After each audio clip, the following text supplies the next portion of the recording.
남의 집에 칼을 들고 들어갔던 강도가 국회의원이 되고 죄 없는 사람을 잡아다 고문했던 기술자가 장관이 되고 경찰을 불태워 죽인 방화범이 영웅 대접을 받는 나라.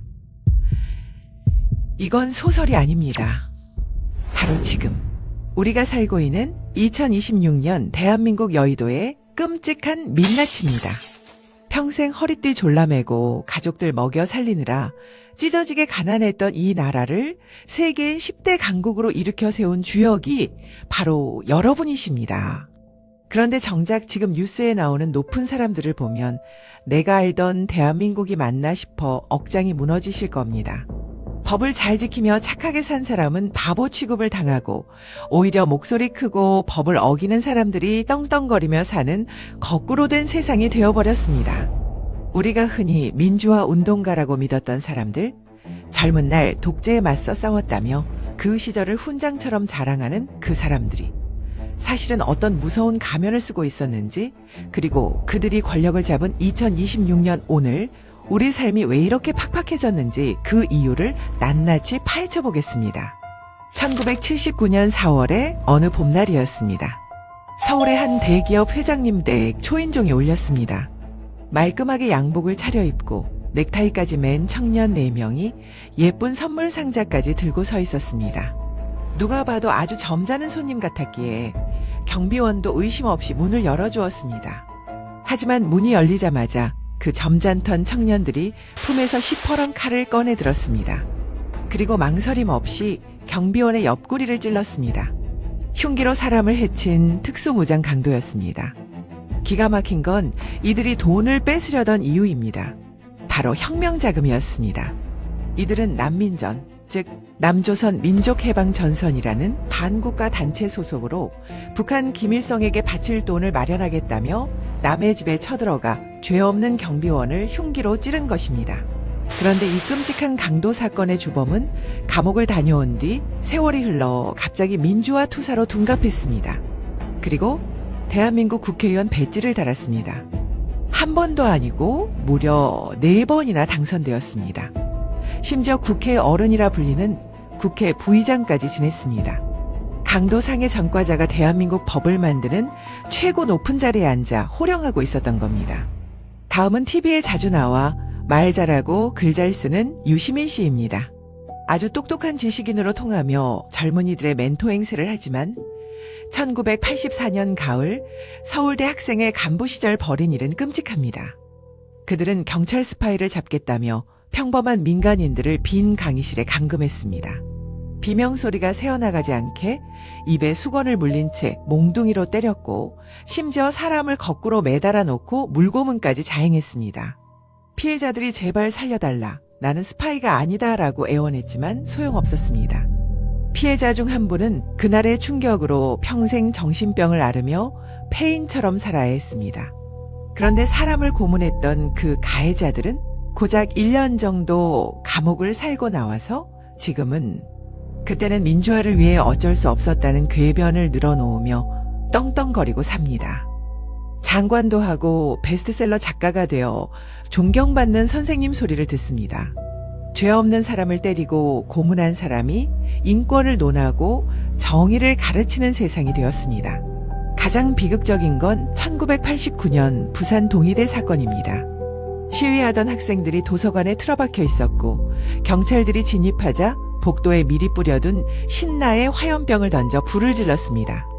순식간에 불길이 치솟았고 꽃다운 나이에 우리 경찰 아들들 7명이 그 자리에서 불에 타 숨졌습니다. 누군가의 귀한 아들이었고 듬직한 남편이었을 그들은 나라의 명령을 받고 출동했다가 시위대의 방화로 목숨을 잃었습니다. 하지만 훗날 정부는 경찰관을 불태워 죽인 이 가해자들을 민주화 유공자로 인정해줬습니다. 나라 돈으로 보상금까지 쥐어줬습니다.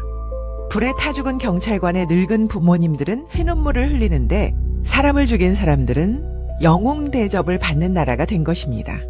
문제는 이 끔찍한 과거가 끝이 아니라는 겁니다. 칼을 휘두르고 화염병을 던지던 그 사람들이 지금 2026년 대한민국의 권력을 쥐고 여러분의 지갑을 털어가고 있습니다. 폭력적이고 왜곡된 그들의 사고방식이 지금의 정책이 되었습니다. 요즘 정치권에서는 전 국민에게 15만 원을 주네, 25만 원을 주네 하며 선심 쓰듯 말합니다. 당장 공돈이 생긴 것 같지만 세상에 공짜는 없습니다. 나라 국가는 이미 바닥났습니다. 결국 다 빚입니다. 지금 15만 원 받으면 나중에 갚아야 할 돈은 이자까지 합쳐 45만 원이 넘습니다. 이 돈은 평생 성실하게 세금 내온 우리 국민들이 갚아야 하고, 무엇보다 눈에 넣어도 안 아픈 우리 손주들이 평생 뼈 빠지게 일해서 갚아야 할 빚입니다. 할아버지가 받은 용돈 갚느라 손주가 빚더미에 앉는 꼴입니다. 이것은 민생 지원이 아니라 미래를 팔아먹는 독이 든 사과입니다. 더 황당한 것은 빚을 못 갚은 연체자들의 빚을 나라 돈으로 대신 갚아주겠다는 정책입니다. 무려 10수조 원의 혈세를 들여서 말입니다. 먹고 싶은 거 참아가며 남의 돈 떼먹으면 천벌받는다는 생각으로 아등바등 빚 갚아온 성실한 국민들을 바보 취급하는 겁니다. 우리가 낸 피 같은 세금으로 흥청망청 비탄감 잔치를 벌이는 게 과연 공정한 것입니까?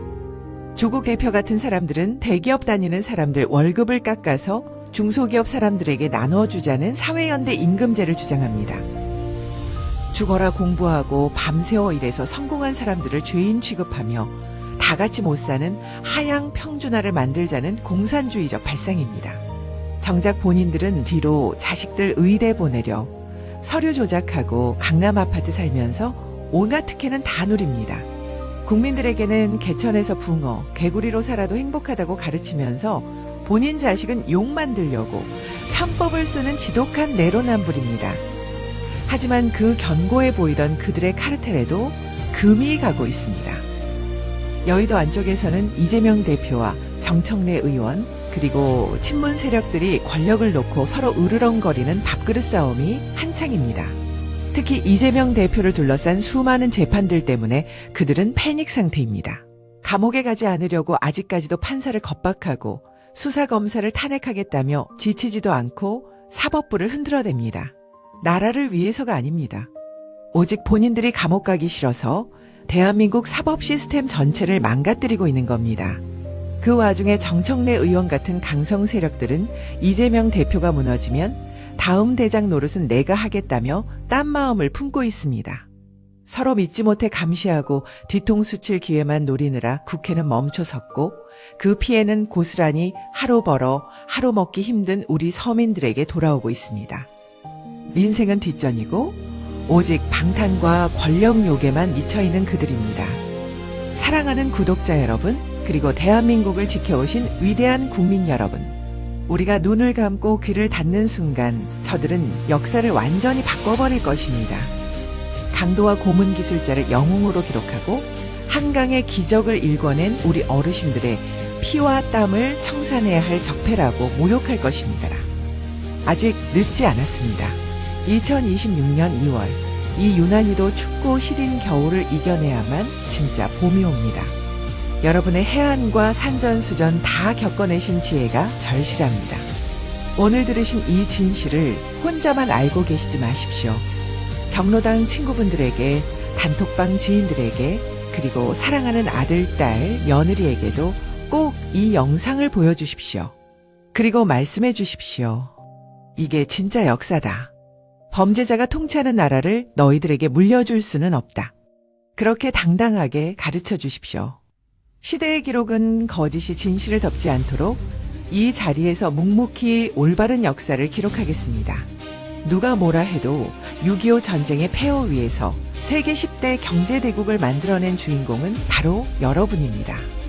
부디 그 자부심을 잃지 마시고 나라를 걱정하는 그 마음을 모아주십시오. 대한민국을 바로 세우는 마음으로 좋아요 버튼 한번 꾹 눌러주시고 댓글로 여러분들의 솔직한 심정을 남겨주십시오. 내가 살아보니 이건 아니더라. 나라가 걱정된다 한마디씩만 남겨주셔도 큰 힘이 됩니다. 여러분의 댓글 하나하나가 무너져가는 대한민국을 지탱하는 버팀목이 됩니다. 날씨가 많이 찹니다. 건강 유의하시고 댁내 평안하시기를 기원합니다. 여러분이 계셔서 대한민국은 아직 희망이 있습니다. 감사합니다. 감사합니다. 지금까지 시대의 기록이었습니다.